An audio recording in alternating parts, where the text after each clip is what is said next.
नमस्कार दोस्तों, स्वागत है हमारे चैनल स्टडी मटेरियल में। और हम बात करने वाले हैं जूनियर एडिट्स परीक्षा से जुड़ी कुछ बातों को, ठीक है ना।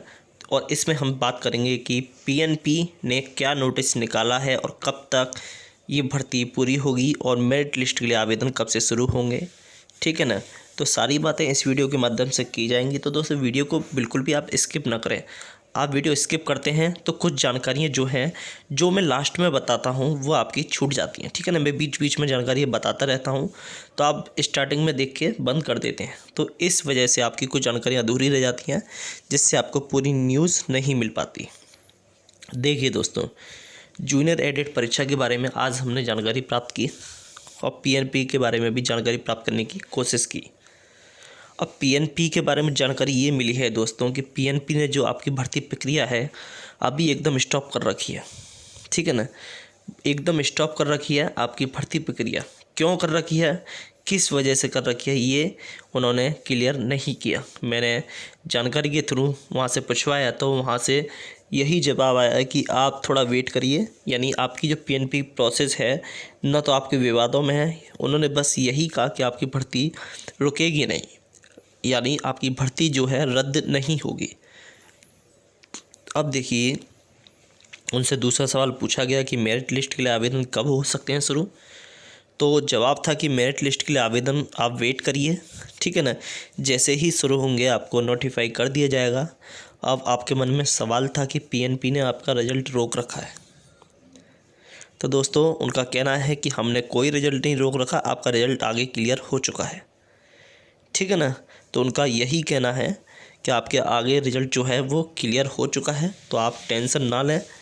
उनका यही कहना है कि आप थोड़ा प्रशासन बिजी है इलेक्शन में। उनसे ये भी पूछा गया कि अब आप बोलोगे कि मैंने ये सारी बातें कैसे पूछी। पहले मैं बता दूं, उनसे ये भी पूछा गया कि अब तक प्रक्रिया क्यों नहीं हुई। तो जानकारी के थ्रू पता पड़ा कि उन्होंने कहा कि और प्रक्रियाएं भी चल रही थी बाकी, इसी वजह से ये प्रक्रिया थोड़ी डिले हो गई और अभी प्रशासन थोड़ा इलेक्शन की वजह से थोड़ा बिजी है, बट परीक्षा पर ध्यान है उसका, ठीक है ना। तो दोस्तों, अब आप बोलोगे कि ये हमको जानकारी कहाँ से मिली। देखिए दोस्तों, ये जानकारी हमें मिली है थोड़ा अपनी जानकारी के थ्रू, ठीक है ना। कुछ जानकारियाँ हैं उसके थ्रू हमें ये न्यूज़ मिली।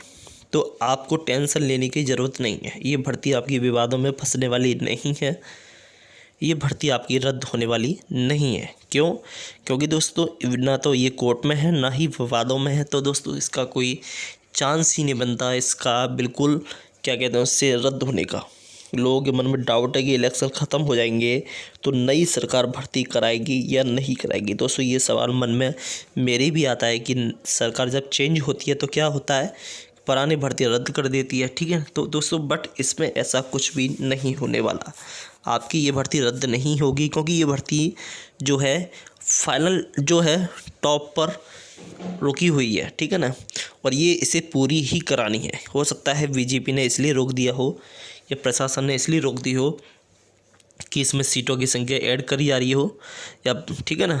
तो दोस्तों, सीटों की संख्या भी ऐड होने के पूरे पूरे चांसेस है इसमें, और आपको उम्मीद है कि आपको सीटों की संख्या बढ़कर ही मिले, और यही हम उम्मीद करते हैं। क्योंकि दोस्तों, सीटों की संख्या अगर बढ़ती है तो सिलेक्शन होना लाजमी बात है। सिलेक्शन जिन लोगों का उम्मीद टूट चुकी होगी उनका भी सिलेक्शन हो जाएगा सीटें बढ़ने पर, ठीक है ना। तो दोस्तों, पीएनपी जल्द ही, ठीक है, पीएनपी की तरफ से ये था आपकी जानकारी। इसलिए आपके जो मेरिट लिस्ट है, मेरिट लिस्ट के लिए आवेदन आपके कभी भी शुरू हो सकते हैं, किसी भी वक्त, ठीक है ना, किसी भी वक्त। देखिए, अलावा जोन से कौन कौन है ये आप हमें बताइए। किसी भी वक्त आपके शुरू हो सकते हैं दोस्तों जो है मेरिट लिस्ट के लिए आवेदन। अब थोड़ा बात कर लेते हैं कट ऑफ को लेकर।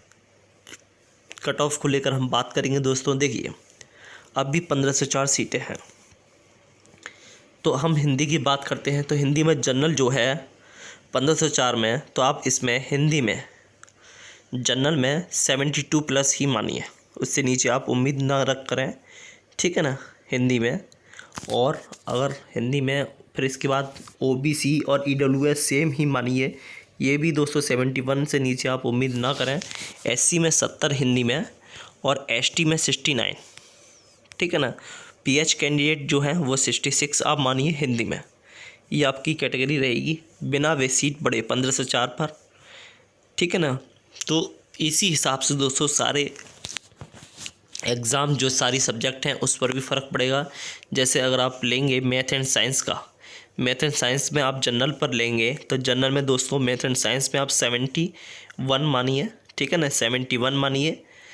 ओबीसी और ईडब्ल्यूएस सेम ही रहेगा दोस्तों लगभग, तो ये आपका 100 पर रहेगा, ठीक है ना। और एसटी एससी का जो है 68 जाने के चांस है, 68 से नीचे आप उम्मीद मत करिए। और एसटी कैटेगरी में 67 और पीएच कैंडिडेट में आपके 64 मानिए आप इसमें।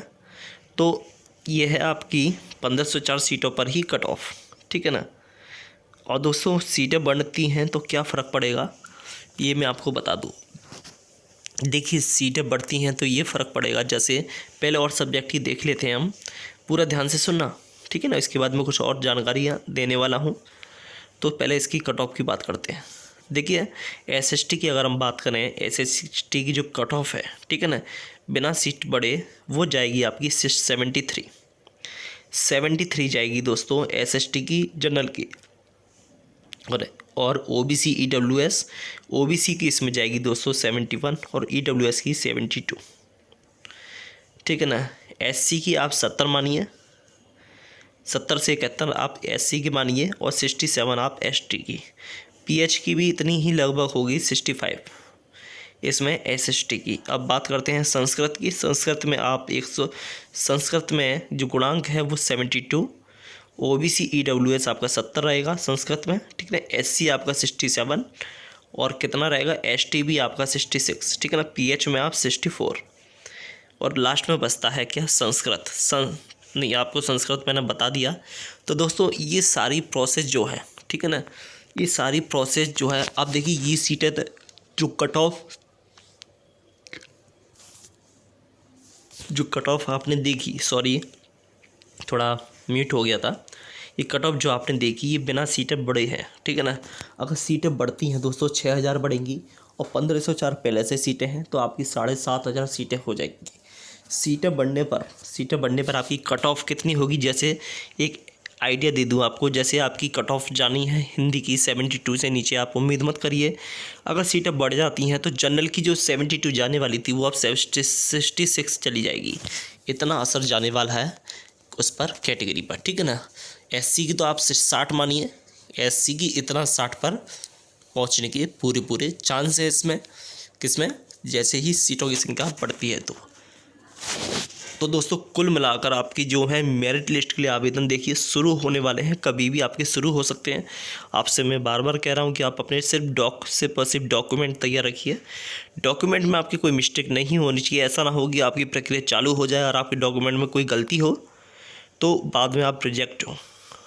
तो दोस्तों आपको क्या करना है, आपको ये करना है कि आप बाद में आप एफिडेविट लगाते हुए फिरेंगे, वो फिर अच्छा नहीं लगेगा। तो आपको अपने डॉक्यूमेंट में देखिए अपना जाति प्रमाण पत्र, ठीक है ना, जाति प्रमाण पत्र और मूल निवासी आप अपना बनवा कर रखिए नया। क्योंकि अगर आपके पुराने जो डॉक्यूमेंट में अगर मिस्टेक है तो एफिडेविट लगाकर आप नया शो कर सकते हैं, ठीक है ना, तो वो आपके काम आएगा।